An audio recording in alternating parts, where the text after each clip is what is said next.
नमस्कार साथियों, स्वागत है आपका एक बार फिर से हमारे यूट्यूब चैनल में। और जो ये पेपर लीक आए उस समय ये है आज का पेपर है, ये भौतिक विज्ञान का पेपर है। इसमें 88 प्रश्न ऐसे थे जो न्यूमेरिकल पूछे गए थे। 88 न्यूमेरिकल के प्रश्न थे और बाकी ट्रिकी प्रश्न थे। न्यूमेरिकल नहीं कह सकते, ट्रिकी प्रश्न थे, पर प्रॉपर न्यूमेरिकल नहीं थे। और पेपर अच्छा आया हुआ था, एवरेज था पेपर, मैथ्स की तरह टफ नहीं था एकदम से। और ये पेपर ऐसा था कि आप करते तो देख लेते कि पेपर हो जाता। चलिए पेपर देख लेते हैं, पेपर कैसा था। आप देख सकते हो बहुत से प्रश्न आपको ऐसे दिखेंगे जो कक्षा 12 में आपने पढ़े हुए हैं। जैसे ये है, किसी धात्विक चाल में इलेक्ट्रॉन का माध्यम मुक्त पथ इतना मीटर है, वह विद्युत क्षेत्र जो चालन इलेक्ट्रॉन को 1 इलेक्ट्रॉन वोल्ट औसत ऊर्जा दे वो क्या है। तो क्या पूछा हुआ आपको, विद्युत क्षेत्र यानी कि ई पूछा हुआ है। फिर आप देख सकते हो, पारे की 27 बूंदों को एक साथ 10 वोल्ट के समान विभव पर आवेशित किया जाता है। यदि सभी बूंदें मिलकर एक बड़ी बूंद बनाए तो बूंद का विभव क्या होगा। बूंदों को गोलाकार मान लीजिए। तो ये कह रहा है, सिंपली ये सोच ले, 27 छोटे छोटे गोले मिलाए हैं जिसमें हर एक का 10 वोल्ट है। तो जब इन सबको मिलाऊंगा तो जो नया गोला बनेगा उसका विभव कितना होगा। तो ये कैलकुलेशन थोड़ी सी ज़्यादा नहीं है। फिर ये है कि आपके 100 वाट के 4 बल्ब लगे हैं और मेंस से जुड़े हैं डायरेक्ट 220 वोल्ट से। तो आप बताओ कि एक आदर्श अमीटर क्या पढ़ेगा, आदर्श अमीटर में जो रीडिंग आएगी वो क्या आएगी। ठीक है।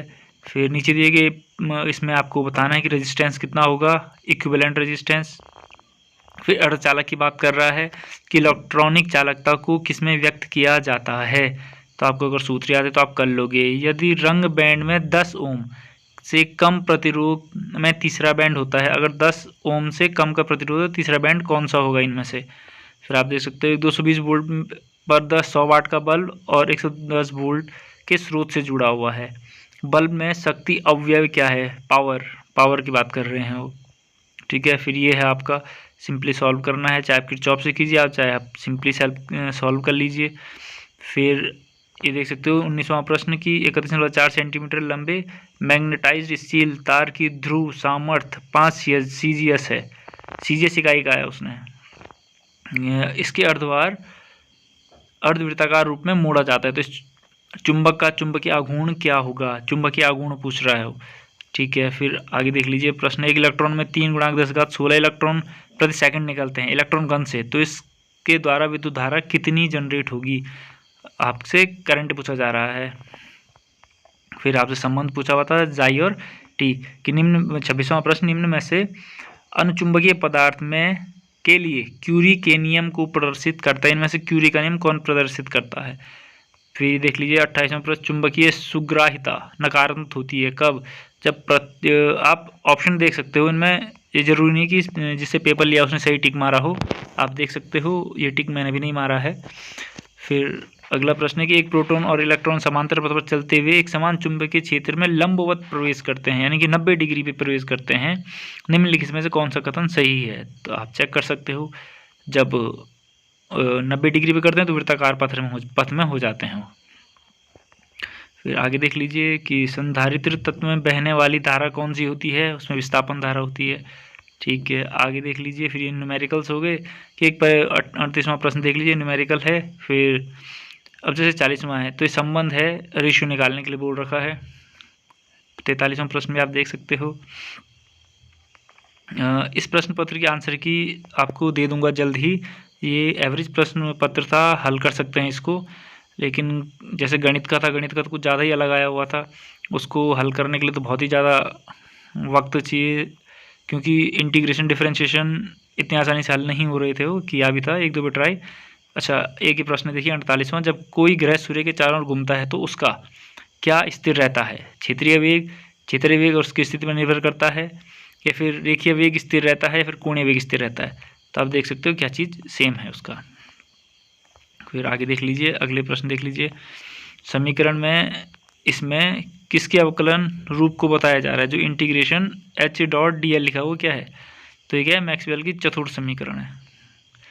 अच्छा, आगे देख लीजिए आप, ये प्रश्न है, प्रश्न अच्छे आए हुए थे और हर एक यूनिट से छुआ है, हर एक यूनिट से कुछ ना कुछ प्रश्न आया हुआ है।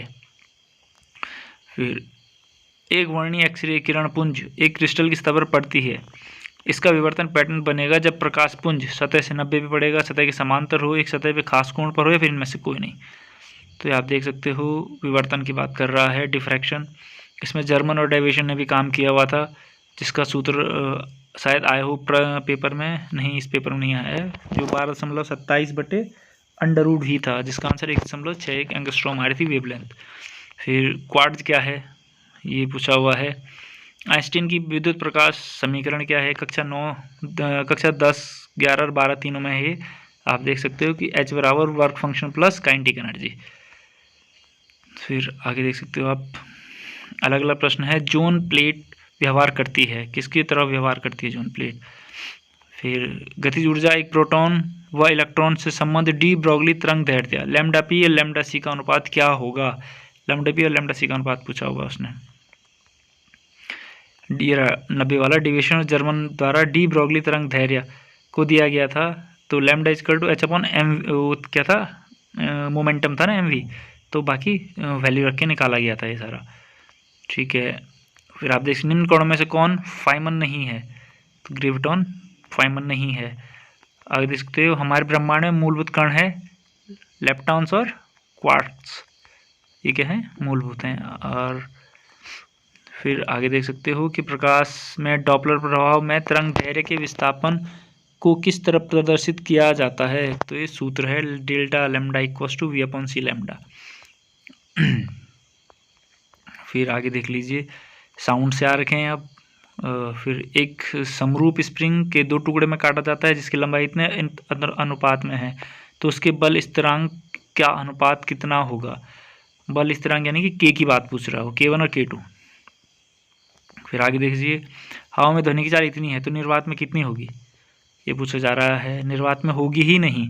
निर्वात में क्यों नहीं होगी, देखिए निर्वात में शून्य होगी, कारण ध्वनि को आगे चलने के लिए क्या होगा, माध्यम की जरूरत होती है। निर्वात में कोई माध्यम नहीं होता है, तो इनमें से कोई नहीं इसका आंसर होगा।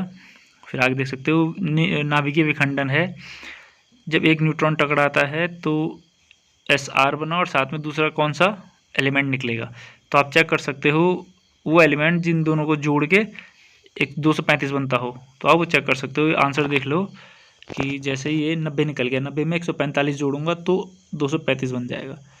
ठीक है, इस चीज़ का ध्यान रखिए, क्योंकि टूटेगा और साथ में 3 न्यूट्रॉन भी निकलते थे ये। फिर आगे देख लीजिए,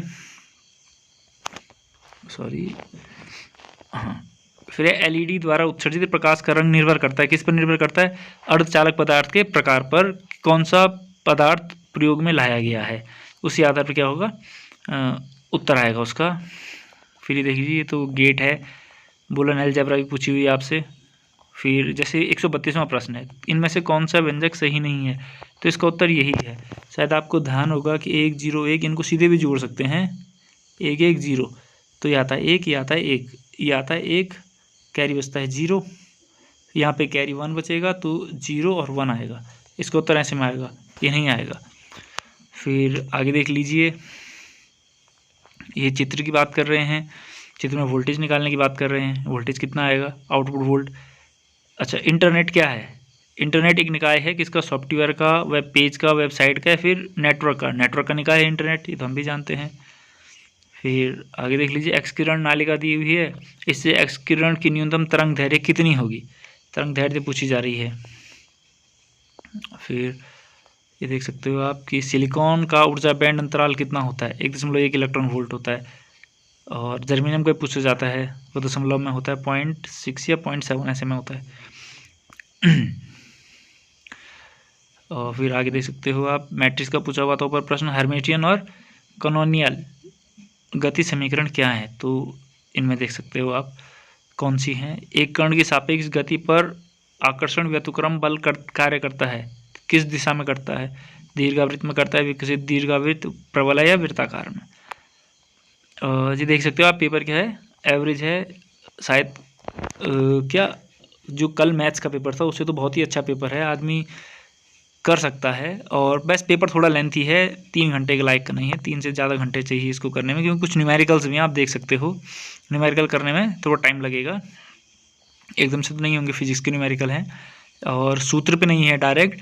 आप देखेंगे कई किसी भी न्यूमेरिकल को उठा लोगे तो एकदम डायरेक्ट सूत्र पे नहीं है, थोड़ा अलग है। जैसे ये है कि तो सरल एक सीधी रेखा पर पथ गति कर रहा है, x दिया हुआ है और 2 सेकंड में उसका त्वरण ज्ञात करना है। तो त्वरण के लिए क्या करना पड़ेगा, इसको मेरे को 2 बार डिफरेंशिएट करना पड़ेगा। तो 2 बार डिफरेंशिएट करके कितना आएगा, 9 दूनी 18, पहले वाले में 18t आएगा, फिर दूसरे वाले में केवल 18 बचेगा, टी भी हट जाएगा, तो इसका उत्तर सीधे सीधे 18 आ जाएगा। आगे देख सकते हो आप, अगले प्रश्न है कि 183 की एक ठोस गोली या गेंद मेज पर लुढ़क रही है, इसके रेखीय और घूर्णन गतिज ऊर्जा का अनुपात निकालिए। दोनों ऊर्जा का अनुपात निकालिए। मतलब ये हल करना है, अगर आपको सूत्र पता है तो ही कर सकते हैं।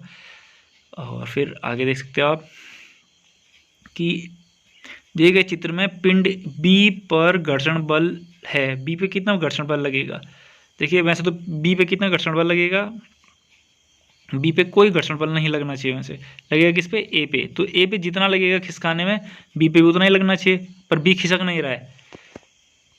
तो आप देख सकते हो इसमें अलग अलग ऑप्शन है, आप कोई से भी ऑप्शन चेक कर सकते हो। केंद्रीय बल का उदाहरण, फिर ये न्यूमेरिकल है, ये भी पूछा है क्लासियस और मोसोटी संबंध इनमें से कौन व्यक्त करता है। फिर है 97वां प्रश्न कि धारा पास का द्विध्रुवीय आघूर्ण निर्भर किस पर नहीं करता है। तो आप ऑप्शन देख सकते हो। फिर 2 द्रव्यमान M1 M2 में पिंडों की गतिज ऊर्जाएं समान हैं, उनके रेखीय संवेग बोला हुआ है P1 और P2 हों तो P1 अनुपात P2 कितना होगा। गतिज ऊर्जाएं समान है तो अनुपात कितना होगा। तो आपको क्या करना है, गतिज ऊर्जा और P के बीच संबंध बनाना है, तो अपने आप आ जाएगा। गतिज ऊर्जा और P के बीच संबंध क्या है कि काइनेटिक एनर्जी जो ऊर्जा होती है वो कितनी होती है, 1/2 P और ऊपर आएगा M, क्योंकि मास कांस्टेंट होता है। आप देख सकते हो जो सिंपल होती है हाफ mv² होता है, तो अगर ऊपर m² कर दूंगा तो नीचे p करना पड़ेगा। चलिए, तो आज के टॉपिक में इतना ही। आई होप आपको वीडियो सही लगी हो। वीडियो को अंत तक देखने के लिए धन्यवाद। और आप लोगों ने कर दिया हो तो आप लोग PDF डाउनलोड कर सकते हो हमारी टेलीग्राम चैनल से, और आप अपने नंबर्स भी अपलोड कर सकते हो, वो बता दीजिएगा कितने आ रहे हैं, उसके आधार पे हम कट ऑफ जारी कर देंगे। Thanks for watching.